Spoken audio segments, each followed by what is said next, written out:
Un saludo muy dominicanista para todas las amigas y amigos de nuestro programa. Hablan los generales de Dominicaneando. Su programa, el programa de todos. Debemos repetir, Marichal, al saludarte, para que no haya la chimografía de que no te saludo. Que no me dejan hablar. Sí, y que no te dejan hablar. Bueno, eso dice el público, no yo. Yo quiero no solamente saludarte efusivamente. Gracias, Una camaradería igualmente. muy especial. Igualmente, como Pero los también, viejos tiempos. claro, pero también reiterarle a nuestra audiencia, tanto del país como fuera del país, el propósito del programa. El propósito del programa es recrear los valores y sobre todo los sucesos militares de la época contemporánea. Entiéndase contemporánea de la muerte de Rafael Leónidas Trujillo hacia acá, en todos los procesos que ha participado las Fuerzas Armadas. Lo que no se ha contado, claro, lo que no se ha todo, dicho. ¿En beneficio de qué? En beneficio de la verdad. Bueno, primero el propósito es la verdad, la búsqueda del borde. Por eso es que hay que oír toda la campana. Y después, entonces, en beneficio de las nuevas generaciones.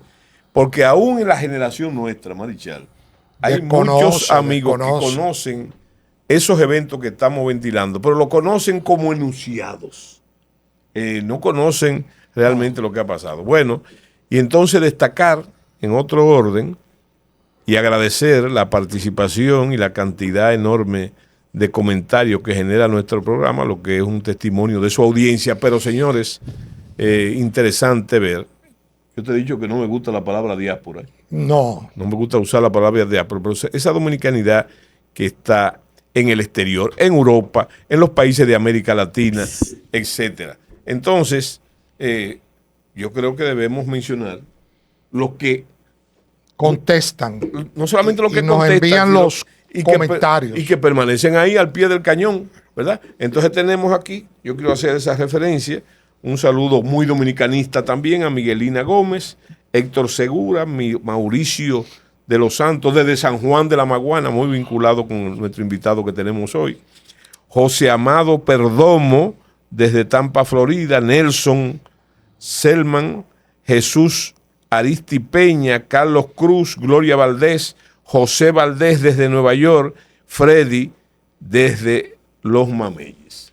Un saludo muy dominicanista para ellos y agradecer su audiencia y además sus comentarios que yo sí tengo también mi listica aquí bueno. de los comentarios de Marco Suero, Frangeli Rodríguez, Rolando Cabrera, que siempre escribe desde Denver, en Colorado. Eso es lejos. Sí. Bastante lejos. Wilson Ramírez, William Díaz y Damaso Arias, Amauris Perdomo, Víctor Arias y Rafael desde la Florida, que no siempre comenta. Bueno, un saludo muy dominicanista para ellos. Para ellos también. Para ellos. Bueno, entonces en función del tiempo, porque lo que tenemos hoy hay que aprovechar. Sí. ¿Verdad? Hay que aprovecharlo. Nosotros tenemos hoy, tú sabes que siempre los productores dicen, tenemos un invitado muy especial. No. Yo creo que el invitado de hoy resume la intención del programa. Sí. Testimonial. Porque fíjate, tampoco es un testimonio sesgado. Yo creo que esa es la palabra que lo define. Testimonio. Un testimonio no solamente de participación, porque esa es otra característica, se parece mucho, o nosotros tratamos de parecernos a él, en cuanto a no tomar partido político en las comunicaciones. Sí. Pero sin embargo, es un testimonio vivo de los acontecimientos, y no solamente por razones cronológicas, por razones, la edad que incrimina a uno también, no solo a él. Pero yo creo, o sin el creo, que es un testimonio vivo de la vida del país, de ese periodo que nosotros estamos trabajando precisamente. Sí. Y no es una exageración decirles a ustedes que tanto Marichal, el general Marichal como que les habla, crecieron viendo ese programa. Viéndolo a él y a su programa. Pero hay antecedentes interesantes, como dice el Quijote, de cuyo nombre no quiero acordarme. Junto con eso, otras expresiones de nuestro invitado, que fue un famoso periódico, ¿verdad? Que yo creo que ni él tiene la colección, pero yo tengo mucha parte de esa colección. Caña Brava. Sí, Caña Brava, que fue fundamental. Estamos hablando, señores, para no dar más vueltas y preámbulos, porque se está poniendo la mano en la cabeza ya. De don Julio Jacín. Julio Jacín, que no tengo la menor duda de llamarle, y no complaciente, nuestro amigo, mi amigo personal, don Julio Jacín. Darle realmente, sinceramente, la bienvenida a nuestro programa y agradecer una presencia que para nosotros es muy valiosa. Y estamos hablando de valiosa, sin cortesanías, ¿verdad? Eso es una de las ventajas. Cuando no hay cortesanías, ni tampoco hay clientelismo, ni esos intereses, no espurios, pero que todos conocemos. Que lo dañan todo. Muy bien. Bienvenido, don Julio. Los afectos son de tipo personal y uno no va a utilizar el tiempo tan útil de ustedes para reconocimientos recíprocos entre ustedes y nosotros. Pero me da mucho gusto ver que ustedes dos realmente no se quieren ir sin dejar testimonios televisivos después de haber escrito tanto, ¿verdad? Y un poquito de envidia, porque hay una temática que yo realmente no he podido materializar, que es escribir. Tengo cerca de 16 portadas con sus temas, pero se van a quedar tranquilas ahí, porque necesitan tiempo y necesitan también un poquito de investigación, porque son algunas cosas inconclusas que uno tiene que hablar con terceros. De modo que vamos entonces a ver qué parte de la vida de ahora podemos hablar aquí en este programa. Sí, y lo más interesante. Vi algo en el canal 4, Dominicaneando se llama. Me encantó verlo. Sí, sí. Pero déjame decirte, Julito, que tú has resumido. Fíjate lo que tú has dicho. Tú lo que estás hablando, y yo creo que es una obligación, aunque no lo publiques, son tus memorias. Que no es como tú estás hablando de. Lo que tú le llamas portada son capítulos, ¿verdad? Sí, pero. No, son libros. Sí, pues, no, libros, precisamente. Son libros. Pero eso me obliga a decir que no es un libro. Es una enciclopedia. Exacto. Es una enciclopedia. Es un tomo. Porque cada tú portada sabes es un tomo. La información que se deriva de un ejercicio permanente sostenido de casi 40 años. Pero 40 años, óyeme, no es como decía Gardel. Sí, pero 40 años en los medios. Pues es lo que acuérdate te digo. Que eso comenzó. Yo a veces me pongo a hacer un ejercicio. Fue en el 4. Hasta donde yo recuerdo cosas. Y ahorita en la pausa le estaba haciendo una historia de algo a ustedes. Pero, ¿qué es lo que yo recuerdo de menor edad? Recuerdo que viviendo en el cercado, en el suelo sentado, mi mamá me ponía un plato de arroz y de habichuela que cambiaba con una vecina porque a mí me gustaba el arroz y habichuela con leña. Y ella y esto es lo más antiguo que yo recuerdo. También recuerdo un poquito más adelante en un acto en la escuela Caonabo, una jovencita de 14 o 15 años que dio como un tour por todas las escuelas públicas, bailando ballet, que yo fue la primera vez. Creo que se llamaba Miriam, creo. Y es mi mamá. Esa es la mamá tuya. Ahí la vi en la escuela Caonabo, en el cercado. En el cercado. Al finalizar el acto, pues mi maestra, que era Picanita Rodríguez, hermana de Parmenio Rodríguez, una sanjuanera, me dice, tú tienes que decir un discurso. Entonces me da el discurso, acababa yo a aprenderle de él, y decía al final, he dicho. Y yo le dije, eso yo no le voy a decir. Sí. Había que decir, he dicho, para que la gente sepa que tú terminaste. Claro. Eso yo no le voy a decir. Usted tiene que decir eso. Eso fue después del acto lírico, ¿verdad? Sí. Y entonces digo el discurso y miro a la maestra y le hago así. No dije, he dicho. Esto es de las cosas de la escuela lo más antiguo que me acuerdo.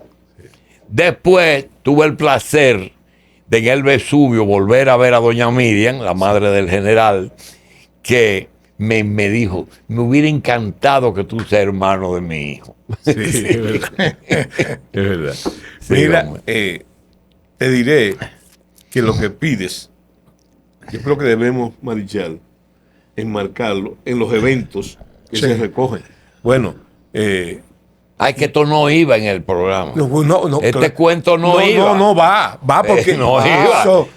Van porque es testimonial. Yo lo que te decía es que, por ejemplo, a nosotros nos encantaría oír tu percepción, no en el ejercicio político, sino vivencial, sobre lo que tú recuerdas, sobre todo en el aspecto militar, desde fuera, ¿verdad? Naturalmente, y no tan afuera en algunas ocasiones, sobre la era de Trujillo, sobre la postrimería de la era de Trujillo. Más que sobre la postrimería, ese tema yo nunca me imaginé que se iba a tratar, y solo en dos militares, pues, se trata. Hay algunas cosas que yo me he propuesto, que no me hacen bien, es ver las partes buenas y malas de las cosas. Por ejemplo, tomar la era de Trujillo, el régimen de Balaguer, las cosas que la sociedad ha etiquetado como malas, pero sin ponerle la otra cara, y nadie se ha atrevido, nadie. Y yo tengo, por ejemplo, de la era de Trujillo, 2 o 3 experiencias que quiero decirla. Por ejemplo, ese mismo mes del acto de el colegio en la escuela pública en el Cercado, ocurrió algo, y fue que en una fiesta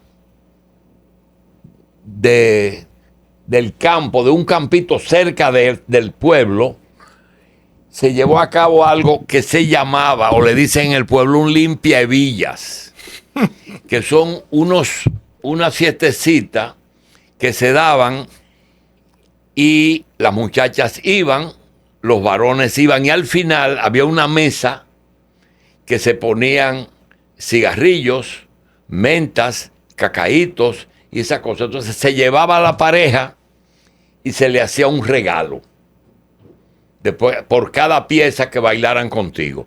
En una de esos asuntos, el hijo del padrote del pueblo tuvo una discusión con el sargento de la Policía Nacional del Cercado y se pelearon, y resulta que el sargento le dio una galleta al muchacho. Al otro día, cuando terminó ¿verdad? En el mercado del pueblo, el muchacho fue a la carnicería, cogió el cuchillo, y el sargento estaba discutiendo unos precios con alguien, y por la espalda le clavó el cuchillo al sargento de la policía. Y ahí viene el cuento tú me estás diciendo, me está hablando de la policía, no, ahora voy con la guardia. Sale corriendo para la parte norte del pueblo, pasa por la escuela. El muchacho, era hijo de Quintín Montero, que era el padrote del pueblo, el que le dio la puñalada. Y el sargento era apellido Parra, nunca se me olvida. Da la vuelta por la escuela, uno corriendo detrás del otro con el cuchillo clavado, y en la campana al otro lado cae, y yo estaba fuera con mi maestra, que tenía amores con el teniente del pueblo, pero del ejército, que se llamaba el teniente Torchío. Torchío tenía amores con Picanita. Sí. Entonces iba antes de salir en el caballo a saludar a la novia. Y ella, para disimular un poco, me sacaba a mí. Pues como vemos, la persona cae cerca de donde estamos. Y Torchio va a auxiliar el sargento. Y le dice el sargento a él, mátalo tú, que yo no... Y entonces se le muere la mano al teniente. Oye. Resulta que el muchacho, el cosa era y sobrino de Ludovino Fernández, el policía era sobrino del general Ludovino Fernández. Y Torchio coge y asume el asunto. Cuando viene Ludovino, entonces Ludovino quería matar al muchacho. Dice, espérate, que ese hijo del padrote del pueblo. Pero se quedan las cosas así. Después fue juzgado, cumplió 20 años, etc. ¿Cuál es el cuento? El cuento es que ese teniente más o menos resolvió un problema porque tenía una conciencia de lo que era un Ludovino en San Juan y lo que era un el hijo del padrote, claro. ¿Verdad?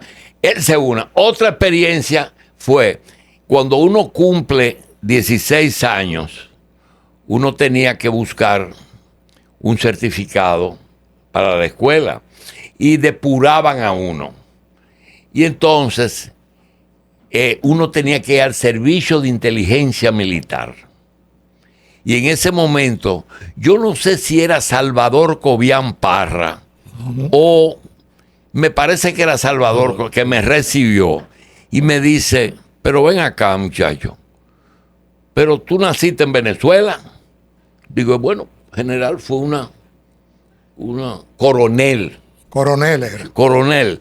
Una casualidad, papá y mamá fueron de luna de miel y yo nací, pero eso nada más fue un evento. Dice, sí, pero esto es una vaina porque nosotros estamos matándonos con Venezuela. En ese momento estaba Betancourt y esa pendejada. Era 58, 59 por ahí. Dice, mira, lo mejor es que tú regularices esta situación. Después, no sé si era él, pero después sentí que me trató tan bien y después vi que un subalterno mató a ese coronel. No sé si fue a él o al otro, no sé cuál de los dos me atendió. Sí. Un subalterno. Sobrecogido por los acontecimientos. Creo que una persona apellido Lluveres fue que lo mató. No, Ney Lluveres Padrón. Ney Lluveres mató a Ludovino. A Ludovino Fernández. A Ludovino Fernández. No, pero ahí también uno de esos dos tuvo un incidente de ese tipo. Después yo recuerdo. El asunto es que el hombre me trató muy bien y siempre recuerdo ese asunto. Pero eso no es lo más importante. Lo más importante que recuerdo es lo siguiente. Mira, yo no sé cómo se manejó las cosas, pero yo recuerdo bien que durante el régimen de Trujillo, él centralizó el problema político en el CIM. Y ni siquiera el servicio secreto, naturalmente. Cuando había una invasión en el 46, 48, a Luperón, Esterono, el ejército trabajaba, funcionaba. Sí. Pero no era el organismo represivo en el régimen. No era. Era el servicio. Ahí es que nace que un periodista deportivo se constituya en todo un poder que fue Johnny Abe. Pero porque algo más interesante. Le tenían miedo hasta los militares. Déjame decirte que tú has dicho una cosa que hemos repetido mucho, enfocando varios temas que hemos dicho mucho aquí. El Ejército Nacional, en ningún caso, sobre todo en esa fase de la dictadura, porque eso fueron 31 años, no era el instrumento represivo. Eso era. Él separó ni siquiera el secreto. Y dentro de la formalidad del régimen de Trujillo, Trujillo tenía una obsesión con la formalidad. Entonces eran campos que se representaban, que estaban claramente representados y actuados. Y eso, en esa época que tú estás refiriendo, es muy importante. Había una especie de policía política, era algo más que inteligencia, que era que llevaba a cabo la famosa represión, ¿verdad? Indiscriminada. Y te voy a decir algo. Esa represión llevada por ahí, llegó al caso de que la lógica del régimen de Trujillo, que siempre fue de fuerza, se desbordara. ¿Por qué? Por lo que tú acabas de decir. Este señor, un cronista deportivo, ¿verdad?, se hace de repente el zar de la inteligencia. Tengo también 3 vivencias que son: número 1, el suegro mío fue presidente de la Corte de la Cosa de Tierra. El Tribunal de Tierra. Y en ese momento, el padre de Camaño, Fausto Camaño. Sí, Fausto Camaño de Ño. Sí. Era muy... parece que él después, por ser el papá pero él no era un flycito. Entonces visitó al de la corte, al presidente. Dijo: mire, yo quiero que me resuelvan este problema. Era un problema de tenencia de tierra. Dice: mire, le voy a dar un consejo. Cuando Trujillo tiene un problema, generalmente los resuelven antes de venir a los tribunales. Cuando vienen a los tribunales, ya el problema está resuelto. Era un problema de precio de venta, claro, de que quizá una cosa hoy no vale lo que valía ayer. Y él estaba quejándose, quería, parece, una devolución de una venta que él había hecho. Eso lo que tú estás hablando es de la plusvalía. Exacto. Sí. Pero que ese fue uno y le advirtió eso. Y el hombre dice: está bien, licenciado, no hay problema. Y obedeció, pero inmediatamente, como un militar. La otra fue el tema de, estando yo en el Gautier de servicio, siendo practicante, ni siquiera me acabado de nombrar en el Gautier. Me dice el director: mira, tú estás en un curso muy bajito, no me le ponga la mano a los enfermos. Solamente a la ambulancia y siempre trabaja con un médico. Me tocó hacer una semana de emergencia con Carlos Lamarche. Y Carlos Lamarche me dice: tú vas a la emergencia, y me llama. Siempre iba el practicante. Una mañana, era como las 7 de la mañana. Me llaman, voy y encuentro una persona del servicio de inteligencia que me dice: ¿usted es el médico? Digo: no, soy practicante. Dice: mire, ahí en la guagua hay 3 cadáveres. Nosotros queremos que se pongan en la morgue y que le pongan, que me hagan el acta de defunción. Digo: ¿y de quién se trata? Era Policarpo Soler, pero era interdiario el servicio. Y 2 días antes, en el otro servicio interdiario, me habían llevado un hombre pequeño, medio gordito, con un tiro en el área precordial, en el corazón. El administrador del Banco de Reservas. Esa gente fueron los mismos que llevaron al del Reserva, que 2 días después me llevaron al Policarpo con 3 cubanos más. En una perrera, yo no sé ustedes lo que es la perrera. Claro, una camioneta sin puerta atrás que tiraban la gente ahí adentro. Mira, eso, no hubo nada de militares ahí, fue servicio de inteligencia. Que ahí, parece que él fue a cobrar el dinero de Batista.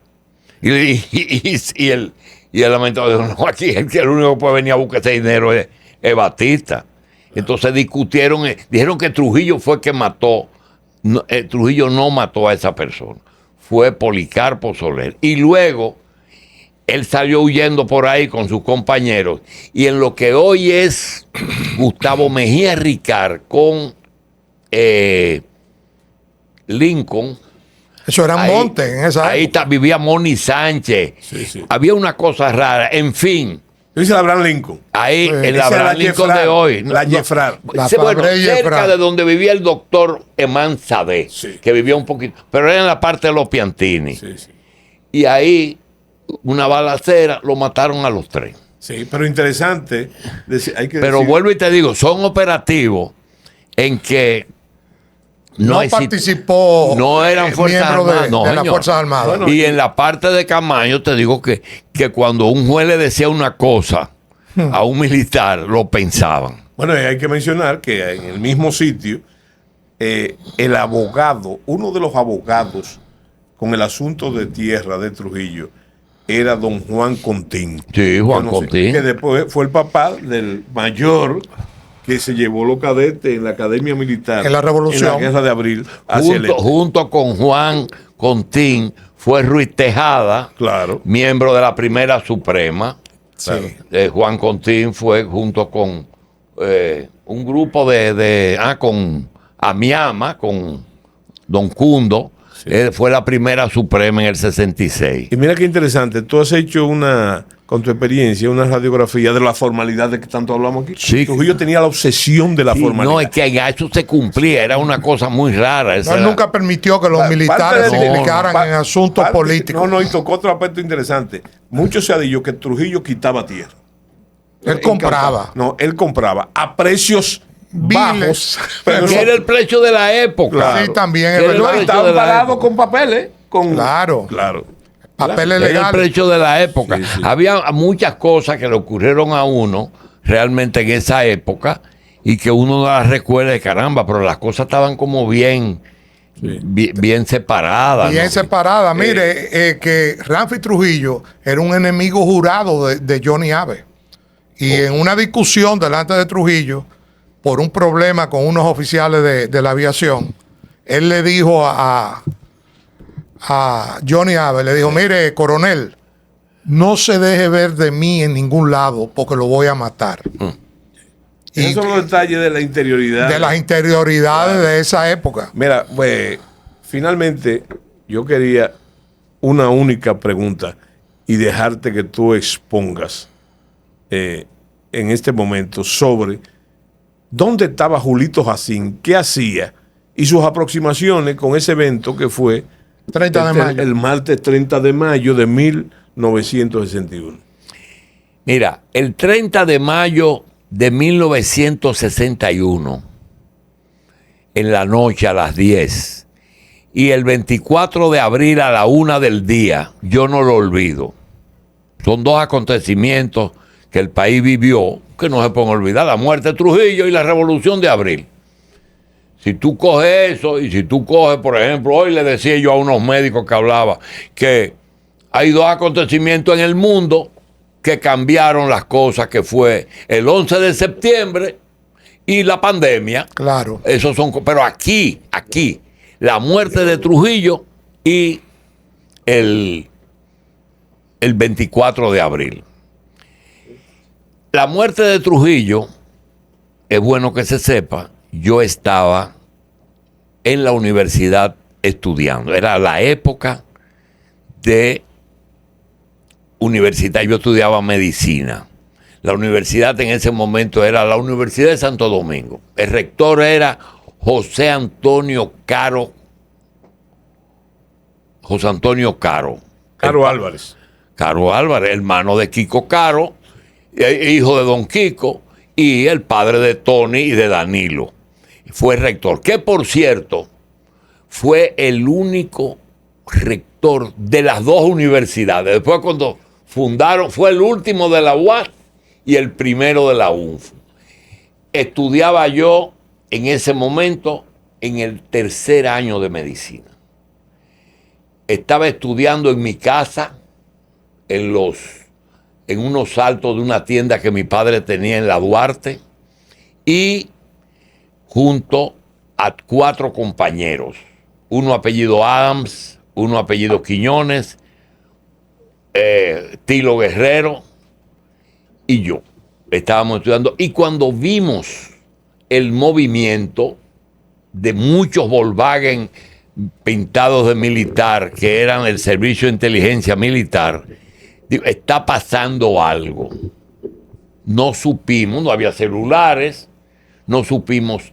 Y al otro día temprano, yo fui a recoger a un compañero que vivía en la Duarte, esquina Mella, de apellido Cranwinkel, que trabajaba conmigo en el Botier, y me dice, parece que mataron al hombre. Digo, ¿cómo? Parece que mataron. ¿Qué pasa? Después caminando al Gautier, trabajamos en el Gautier, nos pararon y nos dijeron que el doctor Perdomo, el doctor Capellán, fueron llamados temprano para que vayan al palacio porque había que preparar un cadáver.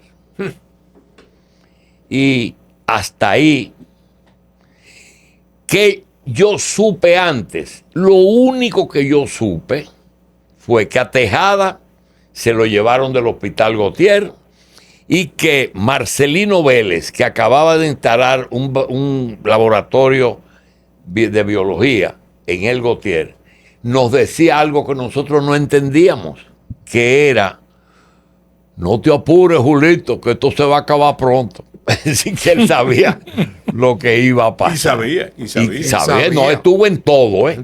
Estuvo en todo lo que se movió hasta su muerte, tuvo Marcelino. Eso es el 30 de mayo.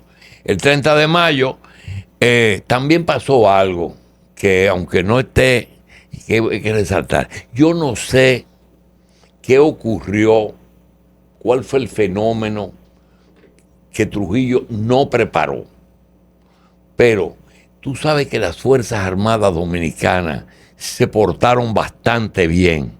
Y si aquí no hubo un problema grande, fue por las Fuerzas Armadas y por Balaguer. Balaguer le puso un tobogán al ¿cómo se llama? Al proceso. Sí, que nos deslizamos de la dictadura. Esa etapa, señores, del 30 de mayo, que para mí no comenzó el 30.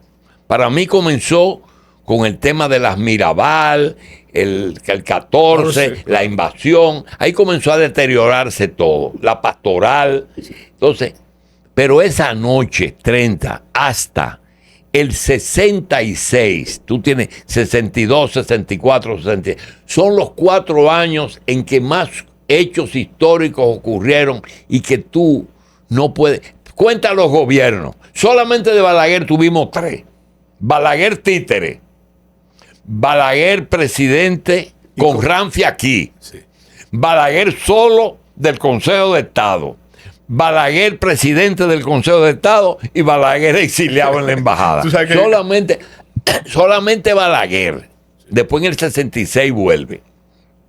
Eso para verlo. Después, estoy hablando del 65, ¿verdad? Entonces, ese hecho de el 30 de mayo y después del 24 de abril, uno tiene que verlo bien. El mismo 24 de abril, lo único que recuerdo que no se me olvida es que doblando frente a los imperiales, a los helados imperiales, encuentro a Narciso que me saca un brazo y me dijo: para el puente.